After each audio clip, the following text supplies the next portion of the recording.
Support comes from the Missouri Forest Products Association. Missouri produces wood pallets, railroad ties, white oak barrels, hardwood floors, and more. Details on the variety of products made in the state are at choosewood.com.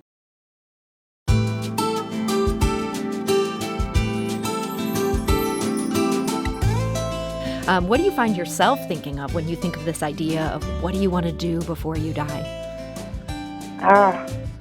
I wanted to, if I was to fill in a blank, before I die, I want to get sober.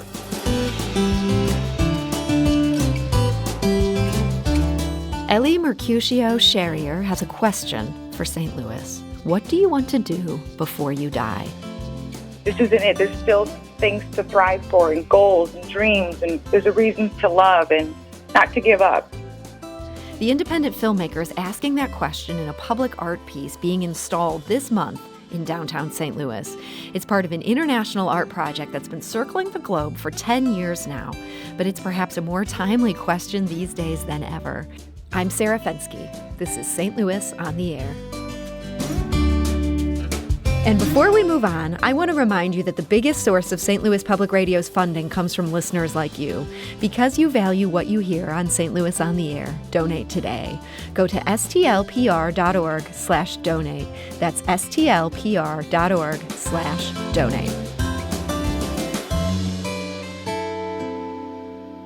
Ellie Mercutio-Sherrier joined me today to talk about her work on this art project and what got her thinking about its important question.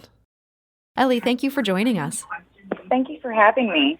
So, Ellie, as I mentioned, this has been circling the globe for about 10 years now. When did you first hear about it in its travels? I understand it was in St. Louis at some point. Did you see it last time it was here?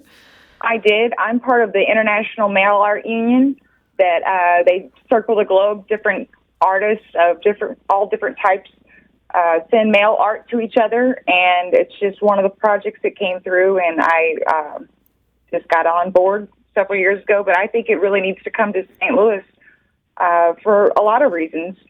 Number one, because of COVID and people thinking that this is it. You know, I mean, what better time than right now, you know, to have a project, an installation that enables individuals to share their unique desires and values, as well as like a shared snapshot of our collective anxieties, hopes, and joys and sorrows.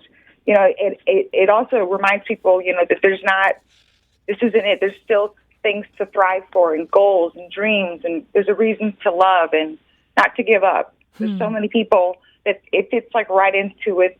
So many people have mental illnesses, or depression and anxieties are on the rise, and so people are making foolish decisions and thinking their life hasn't got any worth or value to it anymore. And I just want to remind them collectively as a community that we're all in this together globally. Part of this project, there's going to be 3 other walls erected around the world. I have, from the mail art people, there's going to be one in Germany, one in France, and one in England at the same time that mine's going to be revealed on January 31st in Forest Park. So these ones in Germany, France, and England, they're sort of tied in spiritually to the one that you're putting up here? Yes, ma'am, because it is a global art project. We're dealing with the global pandemic, and whatever problems we're dealing with here, they're dealing with in Bangladesh, they're dealing with in London, they're dealing with in Germany. You know, whether it's the loss of a job or the loss of a loved one, or just feeling depressed or feeling like this is it. Mm-hmm. I understand this question does have some personal resonance for you. What do you find yourself thinking of when you think of this idea of what do you want to do before you die? I wanted to, if I was to fill in a blank, before I die, I want to get sober. This project kind of relates to, I personally don't struggle with depression on such a high scale that it affects me greatly, but I know lots of people do. But I'm in recovery from 10 years as of this February 2nd from heroin, and a lot of people find it difficult to believe that I don't have anything like methadone or any kind of assistance, and I just try to do the next best right thing. But it ties in with me, to get back to what you were saying, because there's a lot of people that think, you know, that we can't go on, or there's no value, just like a lot of people think that there's no value when they've made a lot of bad decisions, and there still is. As long as you're 6 feet above ground, you still have time to make beautiful things out of your life. Ellie, 10 years, that is something to be so proud of. Congratulations on that. That's so wonderful to hear.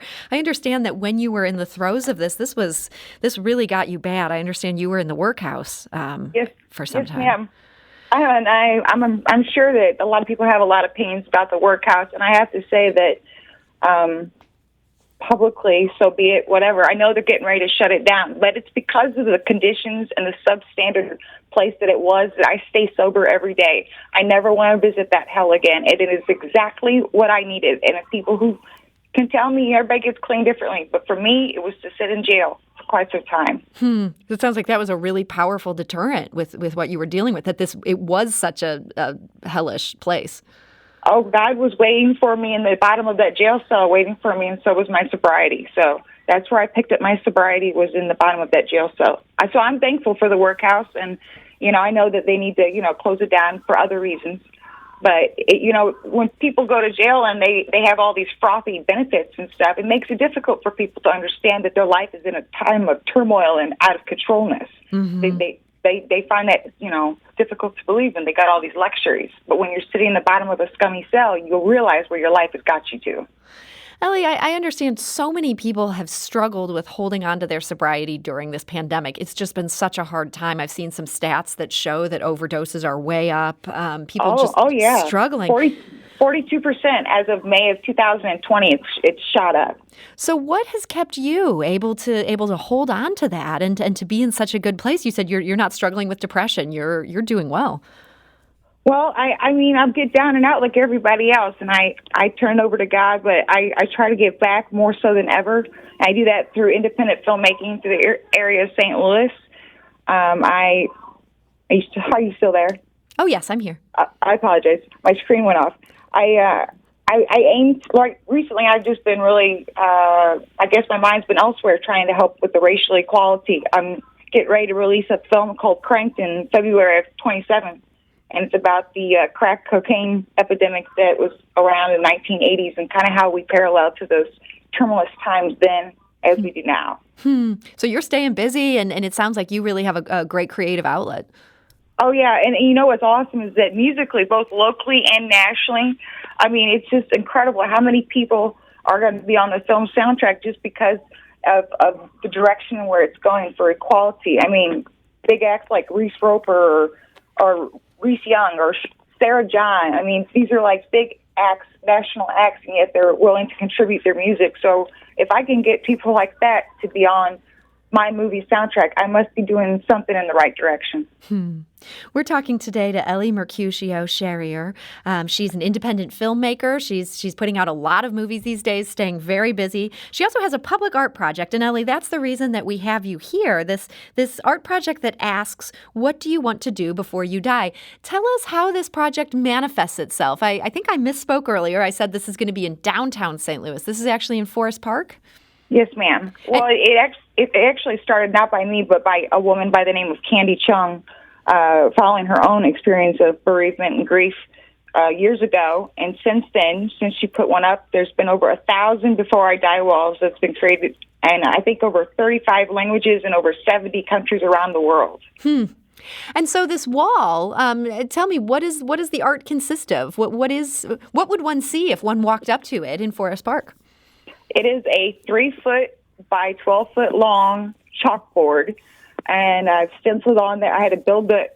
You can go onto the website if you yourself are listening far away, want to erect one. It's on the website. You get all the building directions. You stencil on the Before I Die and the blank mark, and you build this giant chalkboard, and you erect it. It's freestanding so that people can walk up and, fill it in, and then you have the responsibility of going back and obviously cleaning it up, keeping the area nice. But it's just a giant chalkboard that has a bunch of blanks on it, but it's amazing once it starts to become filled up. And people might ask themselves, well, if I put something on there, it's just going to get erased. And it will, but after it's documented, pictures are taken of it so that it can be a memory forever for everyone to see. So you're in charge of keeping it maintained and also making sure there's chalk on site, or how does that work? Yes, ma'am. I have to make sure the area is cleaned up around it, that there's no trash. I have to make sure people are being respectful. People aren't writing profanity on there, inappropriate things. Kids coming through, they're trying to put something goofy on there. Keep it G level. That's good. It's going to be in Forest Park. Kids might see this thing. Did you have to get permission? You said it started with this candy chung. Did you have to get permission to bring it to this particular site at this moment in time?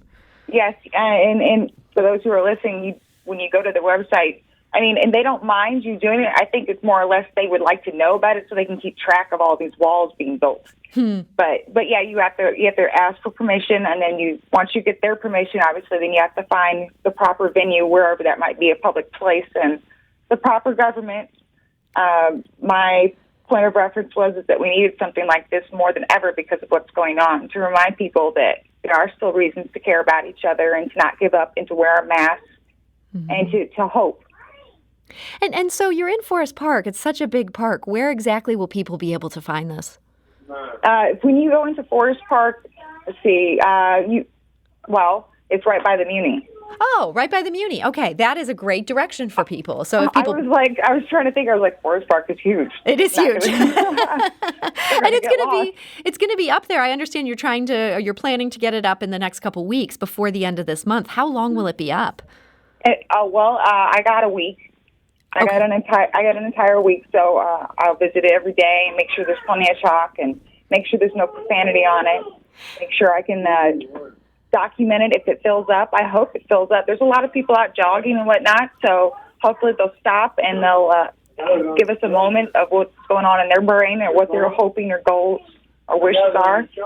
Yeah, and I wanted to, one side note I wanted to mention here, did you hire somebody to build this wall? Or No, I had a friend that was going to help me, and bless her heart, she ended up getting COVID.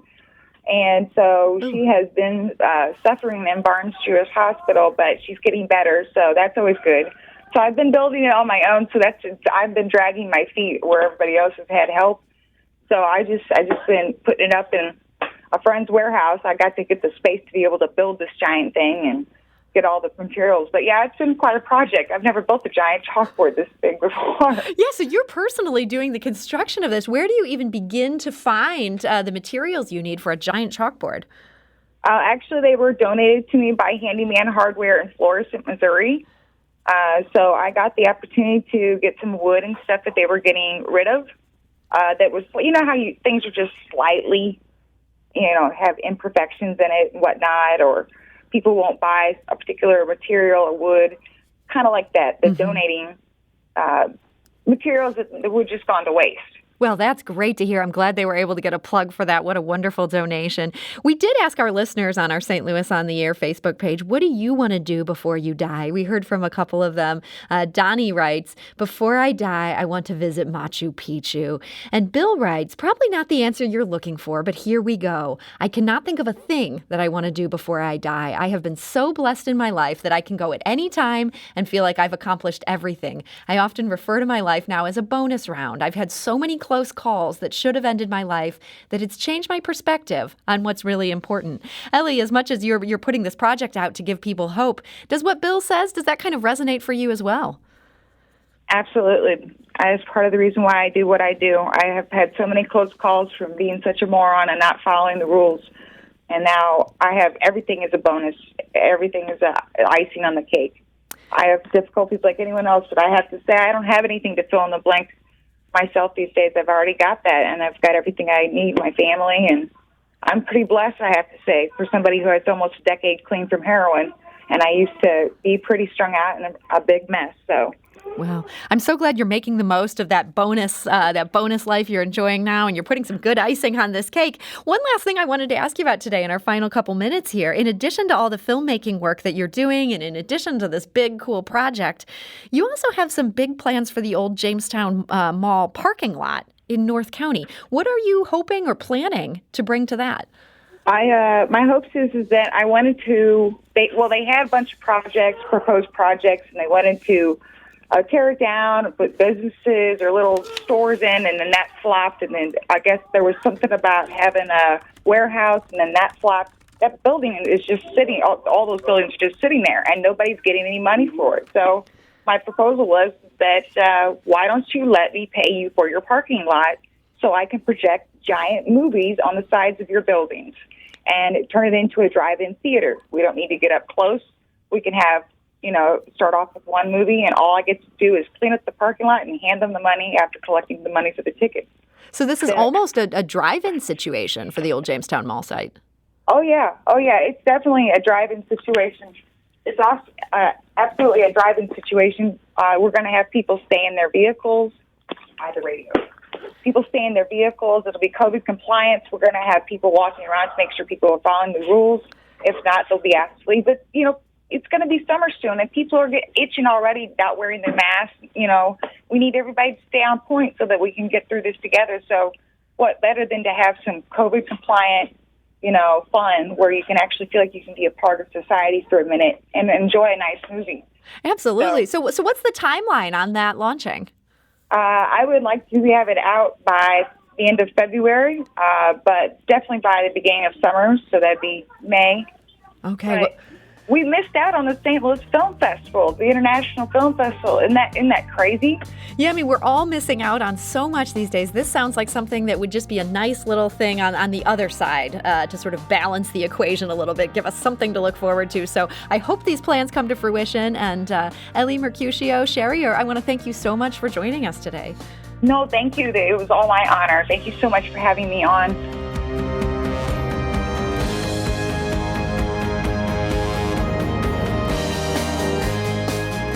Do you find yourself regularly listening to episodes of St. Louis on the Air? Suggest us to a friend you think might enjoy our conversations, and leave us a review and rating on Apple Podcasts on the App Store. It's the simplest way to help people discover our show. Thank you.